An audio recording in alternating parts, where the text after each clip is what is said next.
Imagine discovering that the holiest Jewish prayers, Kaddish said by mourners, Baruch Shema when the Torah is opened, Halach Ma'anya at the beginning of the Passover Seder, even the Jewish marriage contract, the Ketubah, are written in a language most Jews can't read, but a Christian Aramean in the Galilee can.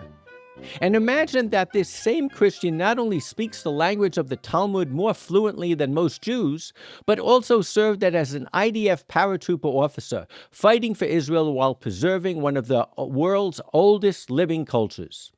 This week in Vayetze, we hit the Torah's own Rosetta Stone. Laban names a stone mount in Aramaic, Jacob names it in Hebrew. And a linguistic border comes into focus. Two peoples, two histories, one shared tongue. Our guest is Shadi Kaul, lives at the intersection. He's building schools, training soldiers, defending Israel, and reviving Aramaic, the ancient internet that once linked Jews, Christians, and the entire Near East. Welcome to Madlik. My name is Jeffrey Stern, and at Madlik we light a spark or shed some light on a Jewish text or tradition. Along with Rabbi Adam Mintz, we host Madlik Disruptive Torah on your favorite podcast platform, and now on YouTube and Substack. We also publish a source sheet on Sefaria, and a link is included in the show notes. This week we read Parshat Vayetze. We are joined by Shadi Kaul, founder of the Israeli Christian Aramaic Association, and the Christian Aramaic Jewish Pre-Education Military Program. He was the first Christian to become a paratrooper officer in 1995 and has dedicated his life to bettering the lives of Israel's Aramean Christians and preserving the heritage and increasing the recognition of Aramaic culture and language. Due to his efforts, the first public elementary school in Israel to teach Aramaic was established in Gush Halev. Shadi, welcome. Let's explore the language that still connects us. Shadi, it's such a pleasure to have you. Hello. Hello, Jeffrey. How are you? Fine, thanks. So I am so thrilled. And I'm sure Adam has questions that we've been dying to ask somebody who speaks Aramaic for our whole adult lives. But let's start. Why don't you tell us a little bit about your personal journey? Yes, Jeffrey. So again, shalom from Israel. Shlomo, as we say in Aramaic, shlama or shlomo from the Galilee, Israel. I am living here. I was born here. For generations, we have been here.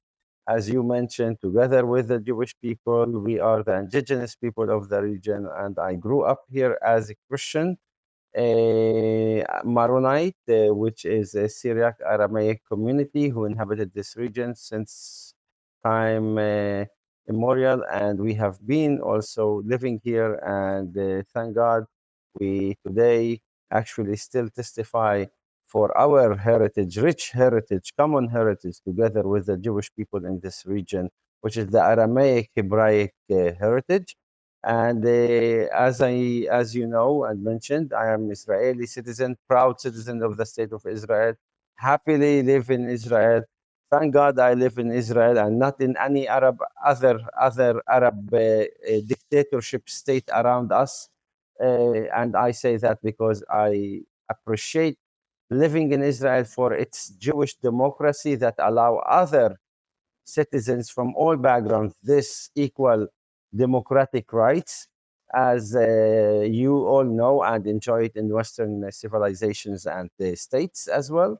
And so I decided to serve in the IDF as a paratrooper, and I become an officer, and I led not Christians, I led Jews younger than me under my charge, under my responsibility. I took care of them, I gave order to them, and not the opposite only. And this is a testimony of how liberal and free this state is. And I am glad to also testify that I continued and came to USA to actually reach a high education, which is trying to build my American dream. And it was in Las Vegas, Nevada. that people think it's only the Sin City, but God exists also there.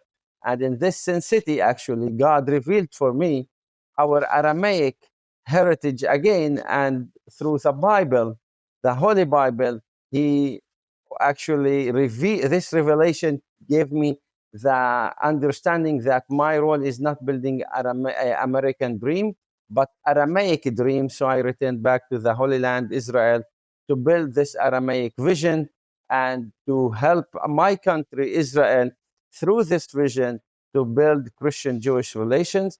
So I am very now working on building these relations through our Israeli Christian Aramaic NGO that I founded this NGO through returning from USA, and until now, from 2007 till 2025, we achieved so many things that you mentioned. Part of them, one of them is permit for teaching Aramaic heritage and language in our elementary school, which was not allowed under Arab Islamic curriculum.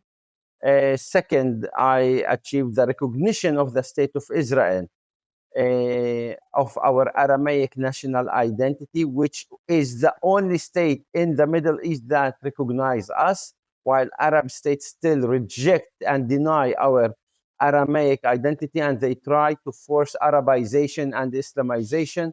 This is the real colonization, that it is called colonization and not the opposite. And so Israel is the only place to recognize us, while others try to colonize us through Arabization and Islamization. And third, I established a school, as you call it, for Christian Jewish leadership through a program of 7 month program, where both youth from both sides, half, about 60 people, live together, study together, learn together, deepen their studies about their own culture, their own identity, and about other side. And by this, we send them both to serve the country and defend the country together at the end. That's how we build positive leadership and coexistence based on loyalty to the state that allow them both to thrive and prosper in this region. So I am happy to be part of all this and speak with you about it and the obstacles we face and the vision that we are still trying to achieve, which is to continue our work for best of Israel and our Christian and Jewish relation and our Christian existence and resilience in this region as well. So Wow. the next step is building a town, Aramaic town, and Aramaic school in Haifa, and in other parts, Aramaic town with a Maronite can revive their identity, their language, their existence will be strengthened and be a peace builders and bridge for peace in this region and example for how peace can exist in this region. Maybe Arabs can follow and copy this model. Amazing. Now, first of all, what you're saying is amazing, and we wish you well, and we can't wait to follow you. But we want to focus today on the Aramaic for a minute. Can we come back for a minute? Does your community, does your family, do they speak Aramaic to one another? When you go to school, when you go to the store, do you speak Aramaic to one another?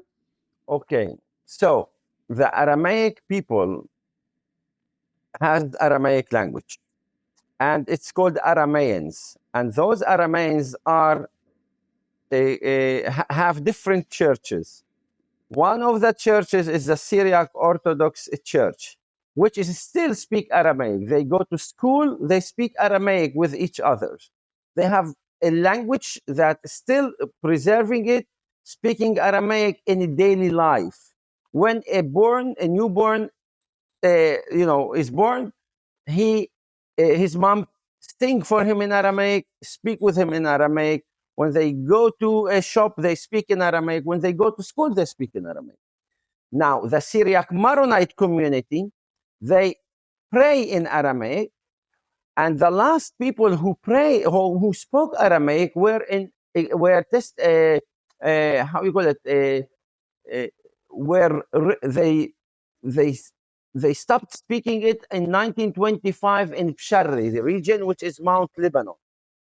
And since then, they preserve the language as a holy language, same or similar to Jews in diaspora, where the Jews kept preserving Hebrew language as a prayer language, as a sacred language, while speaking English or French or German or other foreign languages, local languages, wherever they exist, but preserving the prayer language as Hebrew. That's the case for Maronites.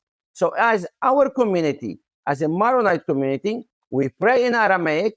We now try to revive it as a spoken language here in Israel, and other Syriac Orthodox, our brothers in the Syriac Orthodox Church, which are our own people as well, because we are Syriac Maronites, they are Syriac Orthodox, we all Arameans, they still speak it in daily life. And when I go to conferences to Europe, for example, to the diaspora of Aramaic diaspora that was ethnically cleansed in the Middle East, in Syria and Lebanon, during history time and latest 100 years, I speak with them in Aramaic, for example. So it's fascinating. There are so many parallels between our peoples, but in a sense, you're doing what Ben Yehuda did 100 or so years ago when he tried to take this Lashon HaKodesh that was used only in the prayers, the Hebrew, and create a modern language. He had to invent a word for electricity, chashmal. And you're fortunate that there are some communities that actually still speak it and don't only pray in it, but you are literally reviving the Aramaic language as a spoken language, and that's amazing. The other thing that's amazing is I never knew my Hebrew name is Shlomo, and now in Aramaic that means hello. I love that. So I don't want us to believe or our listeners to think that the relationships between our two people has always been so smooth and la-di-da. There has been some tensions. We're going to go to the Torah now, and we're going to talk about this Rosetta Stone moment where it was actually a peace agreement between two parties that had some friction. But why don't you tell our listeners about your town? Because it would be easy for you to say you love being an Israeli and you want to be part of the society if your town during the 48 war was untouched. But in my research, that's not the case. You suffered at the War of Independence, and therefore you're even more inspirational in the sense of what you're doing today. Tell us about your town and your people and where you are now. Yes, my original town was called Kfar Baram, and this was the only Maronite Aramaic Syriac town in Upper Galilee, close to the Lebanese border or Israeli-Lebanese border. This town ended up in the British Mandate, and it was under French Mandate. And in 1924-25, a new Montpellier committee moved the borders north, and we ended up under British.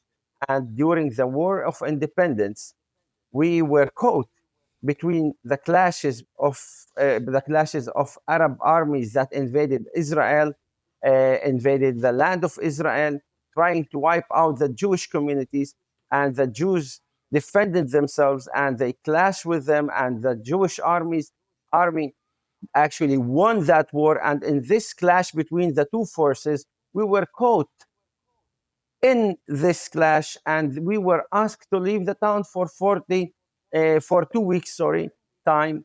And this 2 weeks time ended up to be actually until now 77 almost years, with promises from all government officials, from prime ministers, from Supreme Court, from everyone you want, that we will fix this problem once the security issues in the border with Lebanon and even between this Arab-Israeli conflict will end. This will also end. I urge, like my forefather urged the country, we have nothing to do with this conflict. We are not part of this conflict. We are not the Palestinians. We are not Arabs. We are rather being Maronite Aramaic people that share with the Jews common heritage, that share with the Jews same history, same enemies that want to annihilate us in this region. They in the letter they said, please treat us as a Jew speaking Arabic. We are because we are not enemies. We are Arameans. And based on that, we are still working to fix this issue in a positive way because my forefathers write this clearly who they are in 1949 to Ben Gurion. So I cannot now, because of what happened, now try to ignore my forefathers and be siding with someone who is trying to annihilate us for centuries in this region since the Arab Islamic colonization of our lands. I know the truth. The truth will set us free. And however and how much it will take, we will keep working in the same direction and the same vision for building peace between us and the Jews as a model, as a bridge for others to follow and pass on it toward a really true peace in this region for between the indigenous people of the Jewish and the Christians of this region and other nations that today become Muslims, and they need to be taught how we can build peace. And this will be the example for them to teach them how peace can be built between us first, and they can copy it if they want. And if they don't want, it's they're to blame and not us. So that's what I'm trying to do. To just ask you a question, so we appreciate. Thank you so much for giving us the background and for your passion. Where else are there Aramaic communities in the world? You talked about the church. What other countries have these communities where Aramaic is spoken and where the prayers are said in Aramaic? Lebanon, Syria, Iraq, that's what we call the land of Aram in the Bible. The land of Aram in the Bible, it's called by the Greeks Syria. It's the same land of Israel, like the same case of land of Israel being called Palestina under Adrianus to punish the Jews and to make people confused about the origins of them and ignoring the true history of this region and the true names of the region because it's easy for them to control. That's what they did for us in what we call the land of Aram. When the Greeks occupied this region, they called our land Syria. And since then, the others who came after the Greeks continue using this name. But in the Bible, it's written obviously the land of Aram, and the people who living there are Arameans.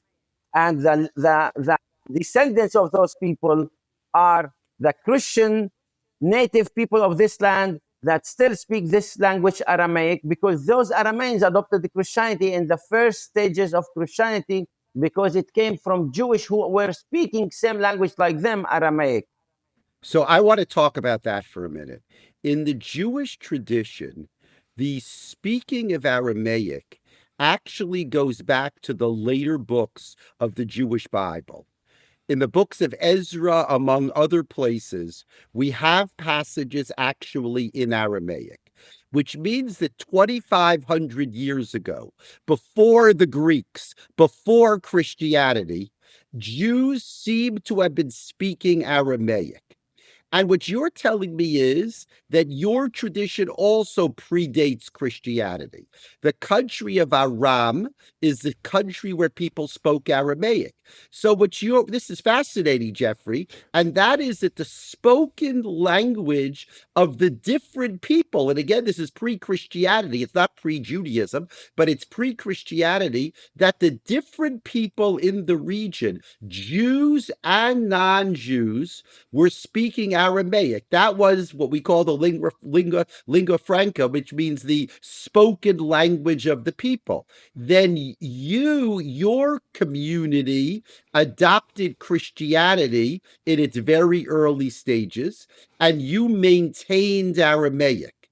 The Jews largely gave up Aramaic. There were some communities in Kazakhstan and places like that where they still spoke some Aramaic, but basically we don't have that tradition. So you maintain the tradition, but that the tradition goes all the way back, Jeffrey. That's an amazing thing. Now, what you're going to show in this week's Torah portion is that Laban calls the place Yegar Sahaduta, which is also his Aramaic language. And we know that Jacob, at least he's given credit such by the Torah, gives it a Hebrew name, Galeed. So you see, Shadi, that all the way back in the time of the Jewish Bible, the Old Testament, you already see that there are different languages, that Laban uses the Aramaic and Jacob uses the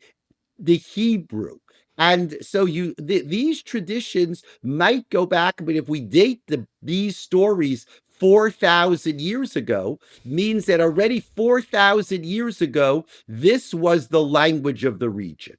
And more importantly, and I'm going to jump in here because at Madlik, we like to look at the sources. And I have never studied these sources with someone who speaks Aramaic, so you can't hold me back any longer. So first of all, as the rabbi said, we have this peace agreement between our two peoples in translation from Hebrew to Aramaic, which means already that the two languages connect us. But one of the things that I'm going to argue today is that Aramaic was a language that was different from every other language in the Middle East. It was a language of diplomacy, and it was a language of international affairs. And our source here, which even according to most modern critics who love to date things much later, the critics say that here, when they make a covenant, and that's what they did, they took the stone and they set it up as a pillar. They both called it in their own language. And in chapter 31, verse 53 of Genesis, they say, "May the God of Abraham's house and the God of Nahor's house, their ancestral deities, judge between us." So here we have not only language uniting us, but even religion uniting us. It becomes a kesher, a connection between us.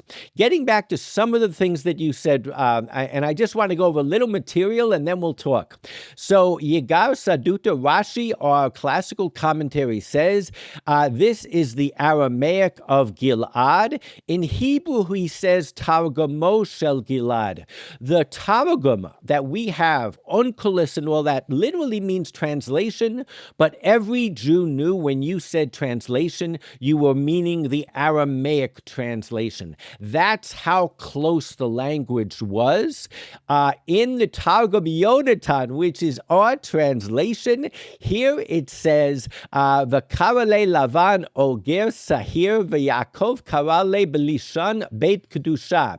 So you were referring before, Shadi, to Lashon HaKodesh, which is in your language, some of you only pray in Aramaic. In our culture before Ben Yehuda came, some of us could only pray in Hebrew. So again, we have a testament to Targum, which is translation, and we have Lashon Kodesh, which is the language of our heritage.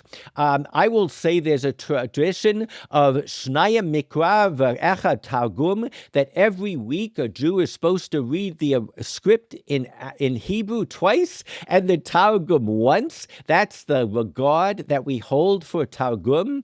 And I will also say that there was something called a metargaminan. When the Torah was read in public in Hebrew, because most Jews at a certain period of time didn't speak Hebrew, they spoke Aramaic, there was someone who stood right next to them, and when the reader of the Torah said, "Bereshit bara Elohim et hashamayim va'aretz," the metargaminim translated that in real time into Aramaic. That's how close our traditions are.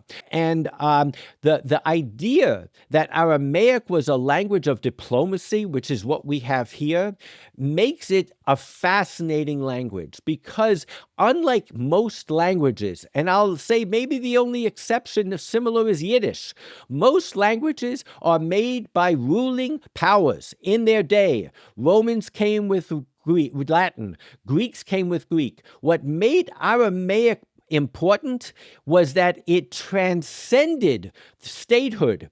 People talked or used Aramaic because it was a language that united everybody. It wasn't linked to any one particular ruling party. It made it like today, English is the language of diplomacy. Maybe 100 years ago, French was the language of diplomacy. In the Middle East, Aramaic was the language of diplomacy. I am going to put links in the notes, not only to Shadi's website and his charities, but also to an amazing book called Aramaic, A History of the First World Language.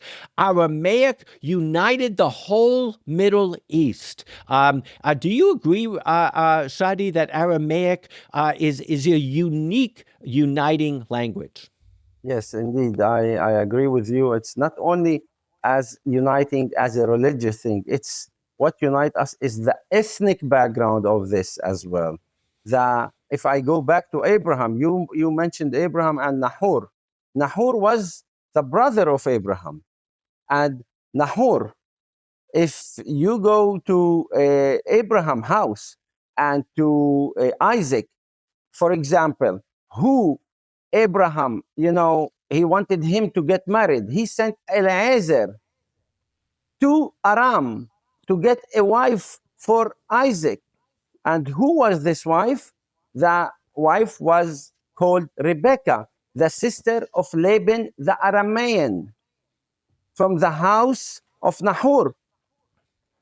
So we are talking about a people as well that were once one people, united, and then developed as faith, as religions later on. And you can see also, for example, from Abraham, we have Ishmael. Ishmael from Hagar, the servant, they call it Arabs, Muslims today. They all come from this Aramean background. And let me tell you more than this. The Arabic language development was developed by script and language as a spoken language from Aramaic. So the Arabic language developed from Aramaic. The Hebrew language too was parallel to Aramaic and developed and mixed with Aramaic. And if you go to Eliezer ben Yehuda, for example, you find out that 70% of Ben Yehuda modern language of Hebrew was back from Aramaic that still existed as a spoken language. So all, like you have many, I can give you many examples of Hebrew words that originated from Aramaic today in our Hebrew language too. And for example, if you go to a Yemeni Jew and go and hear how he reads the Hebrew based on the ancient grammar of Hebrew, Beget Kefet, and how you should pronounce the words and how it is pronounced in the Mediterranean or Eastern slang, you will think he is speaking Aramaic even though he's reading Hebrew. Amazing. So we share the sources of that you just organically brought. In Genesis 24:10, it says he made his way to Aram Naharaim. Aram is Aramaic. When he says in Genesis 25 that Isaac was 40 years old when he took his wife Rebekah, daughter of Bethuel the Aramean, of Padam Aram, sister of Laban the Aramean. So I want to add a little bit to some of the magic of what makes Aramaic so magical.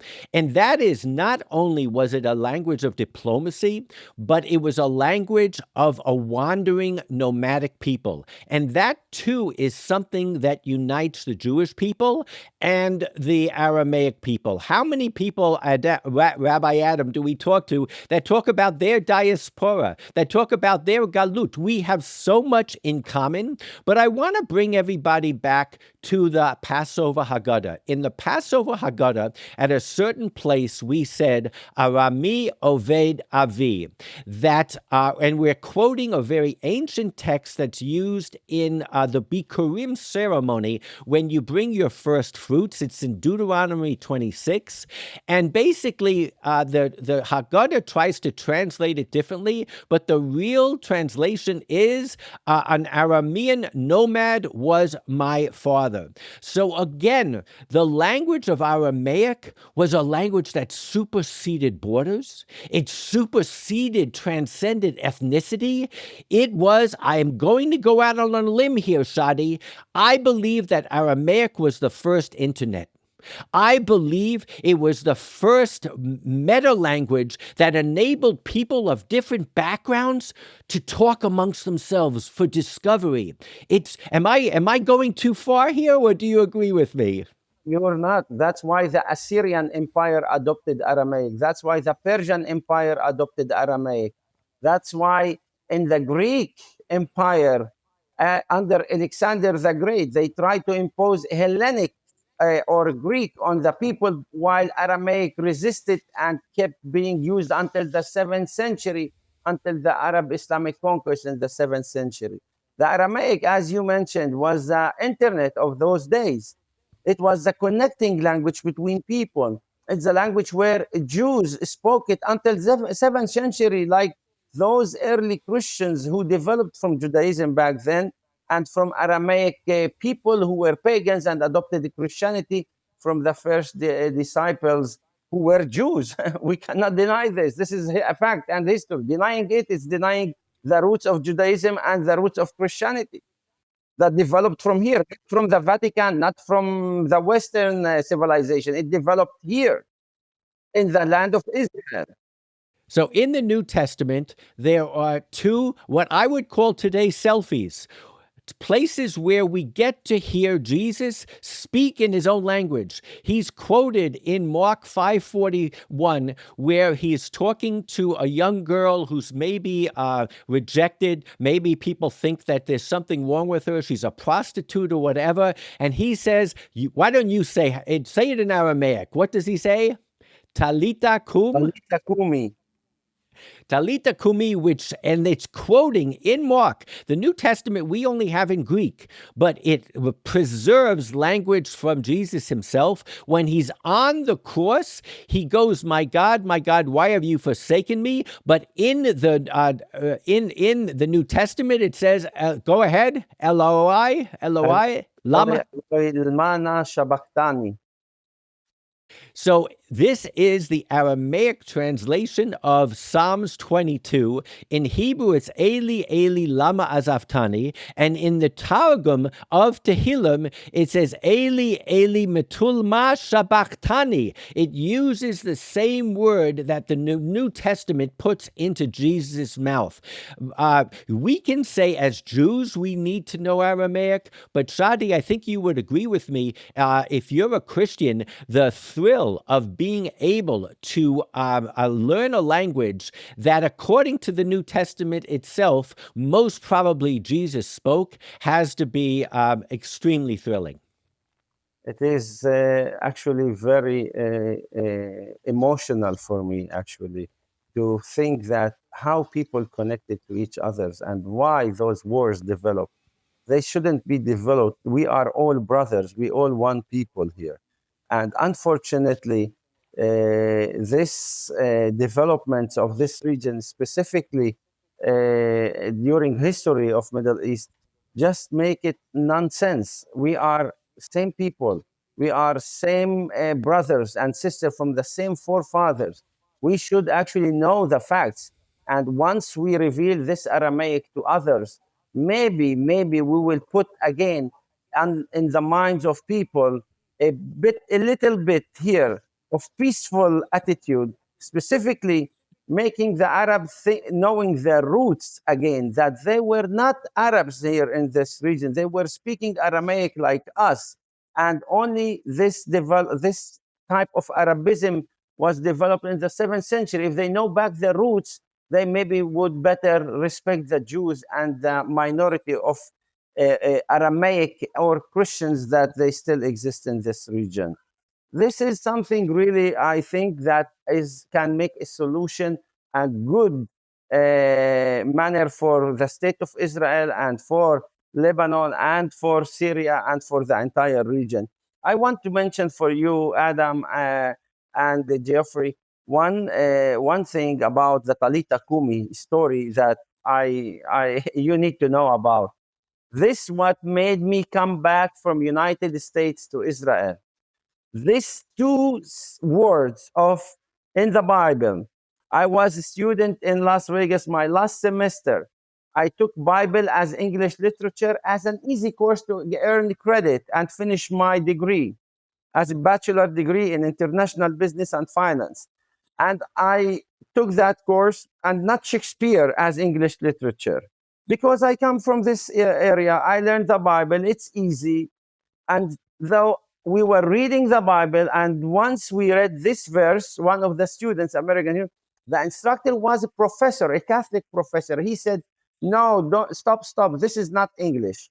This is Aramaic. That's still written as it is, as Jesus spoke it. And you know, Jesus was a Jewish person. He spoke Aramaic language, and this is the language of the Jews back then. And he said this sentence, so it's not English, and it kept being this. And unfortunately, it died, he said. I said, excuse me, instructor, it didn't die. We still speak it. We still pray in this language. We still exist. He said, who you are? I said, my name is Shadi. I'm Israeli Christian. I belong to the Syriac Aramaic Maronite Church of Antioch. And this is who we are. I said, sorry, we don't know about you. Prepare a presentation next week. And I ended up preparing presentation and saying, oh my God, why I spoke. I prepare presentation. I already want to build my business. I have my business already and don't have time to invest on. I wanted to have this easy course. I ended up deepening my knowledge about our roots, about our heritage, about our language, about our history. And I discovered how in common we share with the Jewish people here, how we have this beautiful heritage together, and how impactful it can be on societies here in this region. And I said, wait. After I gave this lecture about language, and I taught them the Lord's Prayer in Aramaic, prayer as the only prayer actually Jesus said, and it was in Aramaic. We still pray it as it is. Abunit bashmayo nitkadash shmochtiti malkutoch nehwesebionoch. Aikanut bashmayo of barao. Havlan lahmut sonkonan yaumono. مشبوك لان حوبين وحتو هين أي كانوا دوف إحنا نشبك من الحايو بين ولو تعلان النسيونو إلو فاصل من بيشو ميتول دي لخي ملكوتو حيلو تشبحتو العلام علمان. Amen. This is the Lord's Prayer in Aramaic, as it is in the Aramaic words, a language. So I saw people crying. I saw people asking me how we can help your people, how we can help your language, how we can assist your community. I said, wait. I ran away from my community. I finished my military service. I came to the United States to build my American dream. These guys pushing me back to Israel to help my people and my community and build my Aramaic dream.